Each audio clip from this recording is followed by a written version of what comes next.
আজকের ভিডিওতে আলোচনা করব 38 ফিট বাই 25 ফিট অর্থাৎ টোটাল বিল্ট আপ এরিয়াটি হবে 950 স্কোয়ার ফিট। এই 950 স্কোয়ার ফিটের মধ্যে এই বাড়ির প্ল্যানটি তৈরি করা হয়েছে। এই বাড়ির প্ল্যানটির মধ্যে রাখা হয়েছে দুটি bedroom, kitchen, toilet, dining and living area, আর এই পাশে রাখা হয়েছে স্টেয়ারকেসটি। এই বেডরুমটির জন্য যে জায়গাটা নেওয়া হয়েছে সেটি হলো 10 ফিট বাই 12 ফিট, আর এই বেডরুমটিও সেম সাইজের নেওয়া হয়েছে 10 ফিট বাই 12 ফিট। কিচেনের জন্য যে জায়গাটা নেওয়া হয়েছে সেটি হলো 10 ফিট বাই 8 ফিট। টয়লেটের জন্য যে জায়গাটা নেওয়া হয়েছে সেটি হলো 5 feet by 8 feet. Living and dining এরিয়ার জন্য যে জায়গাটা নেওয়া হয়েছে সেটি হলো 25 ফিট বাই 12 ফিট। স্টেয়ারকেসের জন্য যে এরিয়াটি ব্যবহার করা হয়েছে সেটি হলো 62.75 স্কোয়ার ফিট। এই বেডরুমটির মধ্যে দুটি উইন্ডো প্রোভাইড করা হয়েছে। এই দুটি উইন্ডোর সাইজ হচ্ছে 3 ফিট বাই 4 ফিটের।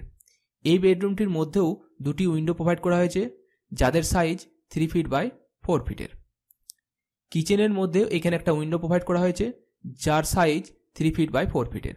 টয়লেটের মধ্যেও এখানে একটা ভেন্টিলেটর প্রোভাইড করা হয়েছে ভেন্টিলেশনের জন্য, যার সাইজ 2 ফিট বাই 1 ফিটের। ডাইনিং অ্যান্ড লিভিং এরিয়ার মধ্যে তিনটে উইন্ডো প্রোভাইড করা হয়েছে যাদের সাইজ 3 ফিট বাই 4 ফিটের। স্টেয়ারকেসের মধ্যে এখানে একটা উইন্ডো প্রোভাইড করা হয়েছে যার সাইজ 3 ফিট বাই 4 ফিটের। মেন ডোরের সাইজ হলো 3 ফিট বাই 7 ফিটের। এই বেডরুমটির মধ্যে এখানে রাখা হয়েছে ডোর। এই ডোরটির সাইজ হচ্ছে 3 ফিট বাই 7 ফিটের। এই বেডরুমটির মধ্যে রাখা হয়েছে এখানে ডোর।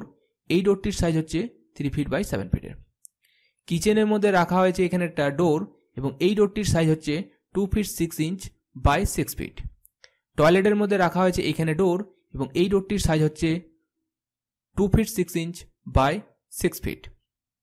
এই প্ল্যানটির বাইরের দিকে ওয়ালের জন্য যে থিকনেসটা ব্যবহার করা হয়েছে সেটি হলো 10 ইঞ্চ এবং ভিতর দিকের পার্টিশন ওয়ালগুলোর জন্য যে থিকনেসটা ব্যবহার করা হয়েছে সেটি হলো 5 ইঞ্চ। এখানে যতগুলো কলাম প্রোভাইড করা হয়েছে সব কলামের সাইজ হলো 10 ইঞ্চ বাই 10 ইঞ্চ।